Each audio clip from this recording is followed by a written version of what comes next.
السلام علیکم ورحمۃ اللہ وبرکاتہ۔ الحمد للہ رب العالمین والصلاة والسلام علی سید الانبیاء والمرسلین وعلی آلہ وصحبہ اجمعین۔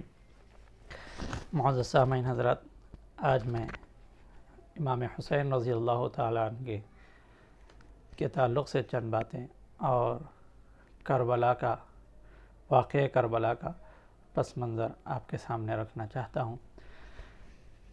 امام حسین رضی اللہ تعالیٰ عنہ حضور صلی اللہ علیہ وسلم کی چوتھی چھوٹی لاڈلی بیٹی حضرت فاطمہ الزہرا رضی اللہ تعالیٰ عنہ کے دوسرے بیٹے اور حضرت علی رضی اللہ تعالیٰ عنہ جو آپ کے والد ہیں۔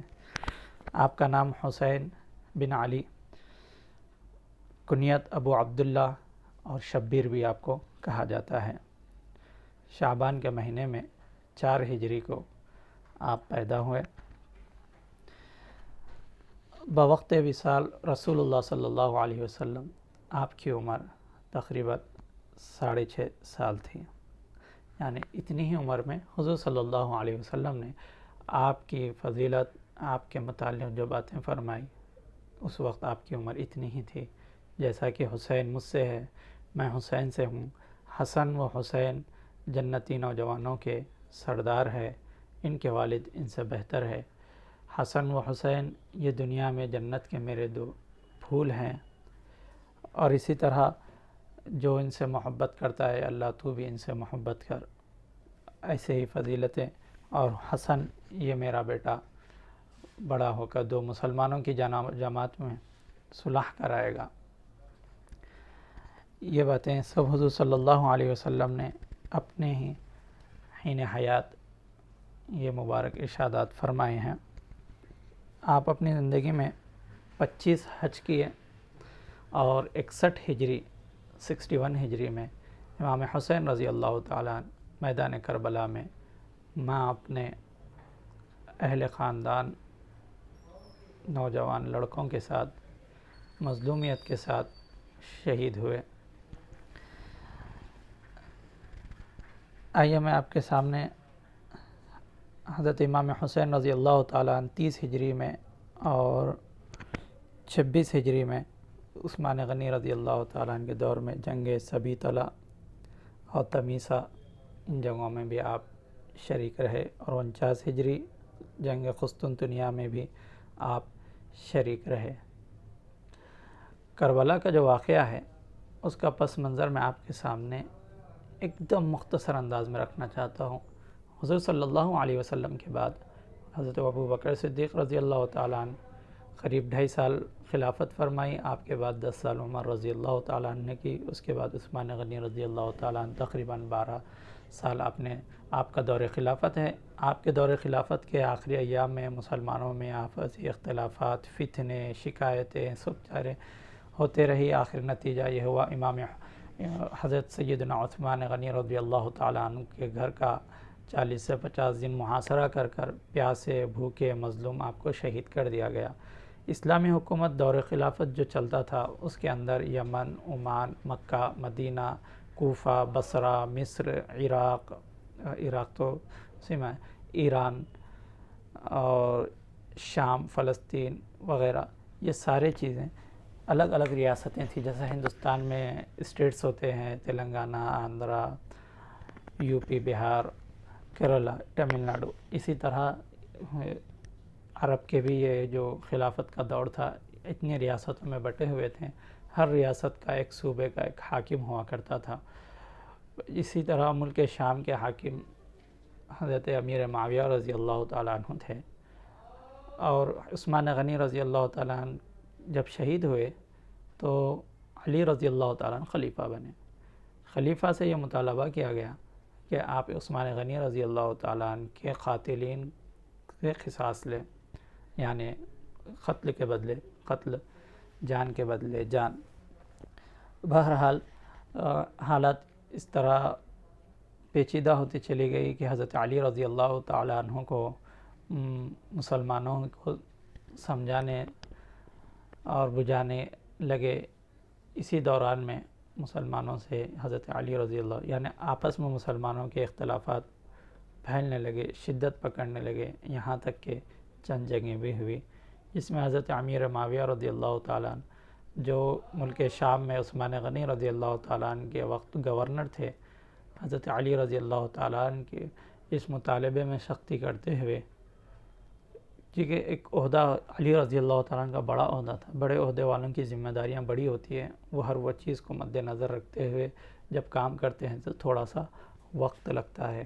شہر میں آپ ٹریفک میں اگر بائک سے جا رہے ہیں تو سنگل رہتے ہیں، نکل جاتے ہیں، لیکن بس والے کو پوری بس کا خیال کرتے ہوئے جب لے جانا جاتا ہے تو وہ بڑا صبر سے اور اطمینان سے اس کو پہنچانا پڑتا ہے، تو اس کو تاخیر ہوتی ہے۔ یہ سنگل گاڑیاں جلدی نکل جاتے ہیں۔ ایسا ہی کچھ جتنا بڑا عہدہ ہے اتنی بڑی ذمہ داری آتی ہے، اور اتنا ہی کام حالات کو سدھارتے ہوئے فیصلے کرنا بہت کٹھن اور صبر آزما ہوتا ہے۔ یہی حال حضرت علی رضی اللہ تعالیٰ عنہ کے ساتھ رہا۔ امیر معاویہ رضی اللہ تعالیٰ عنہ اس مطالبے کی شدت کے بڑھاتے ہوئے آپ نے اپنے ایریے کو، جیسے ہندوستان سے پاکستان الگ ہو گیا، سیم حالت نہیں میں بتا رہا ہوں، کہ پھر امیر شام حضرت علی رضی اللہ تعالیٰ عنہ کی خلافت سے الگ ہو گیا اور ان کے درمیان جنگیں ہوئی۔ پھر بہت ساری تفصیل ہے اس کے اندر تاریخ میں۔ حضرت علی رضی اللہ تعالیٰ عنہ شہید ہوئے، اس کے بعد خلیفہ حضرت حسن رضی اللہ تعالیٰ عنہ بنائے گئے۔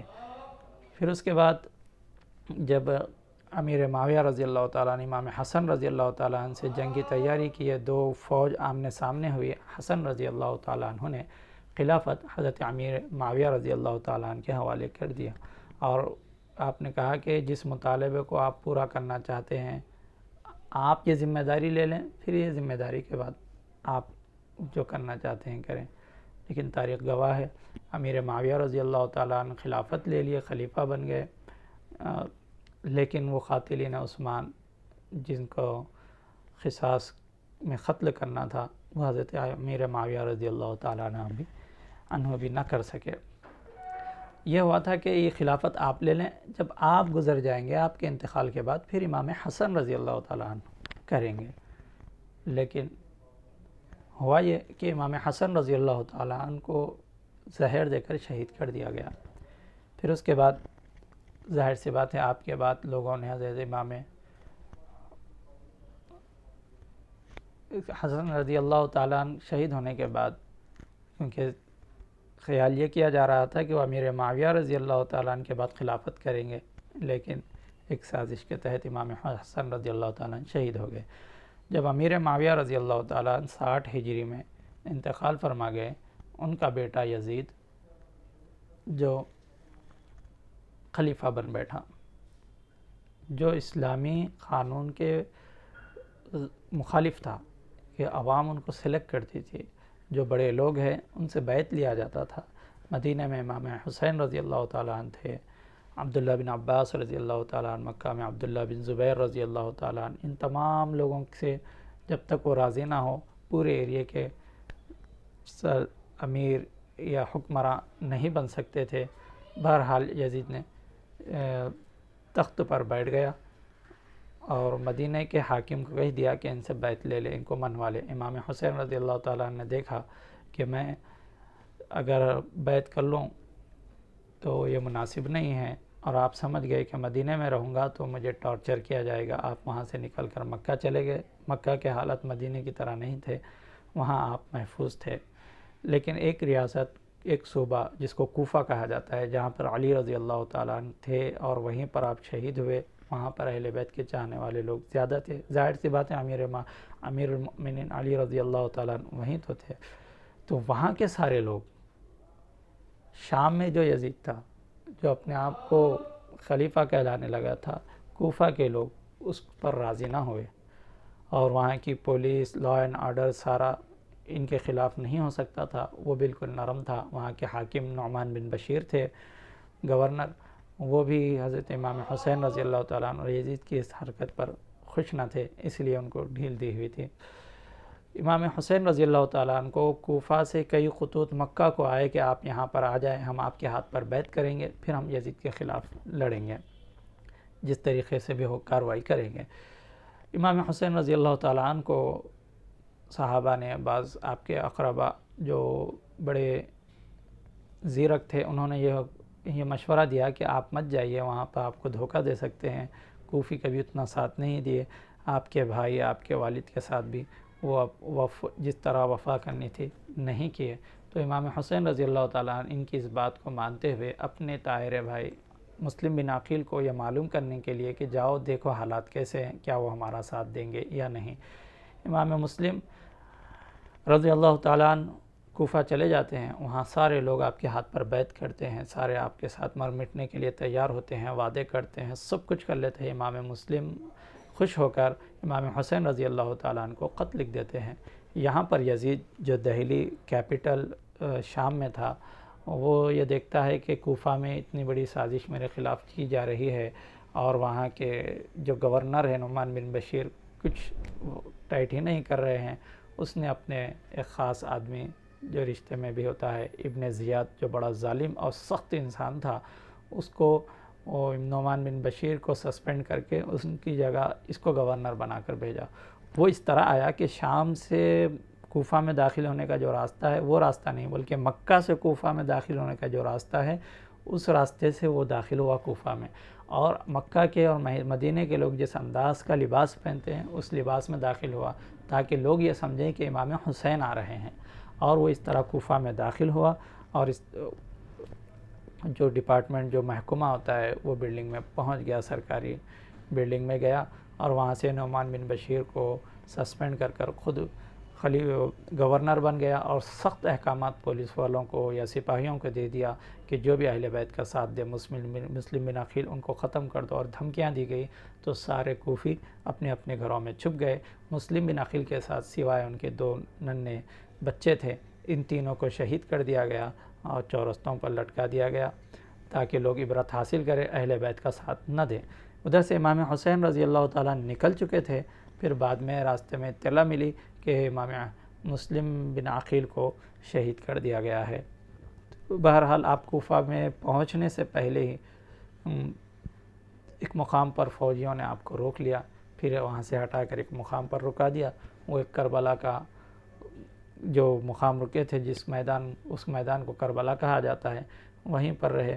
پھر اس کے بعد امام حسین رضی اللہ تعالیٰ نے چند باتیں رکھی جن کے یہ بدبختوں نے نہیں مانا، اور جنگ چھڑ گئی، اور اہل بیت میں سے آپ کے بھتیجے، آپ کی خود اولاد، چھوٹا سا بچہ علی اصغر رضی اللہ تعالیٰ یہ سارے مظلوم شہید کر دیے گئے۔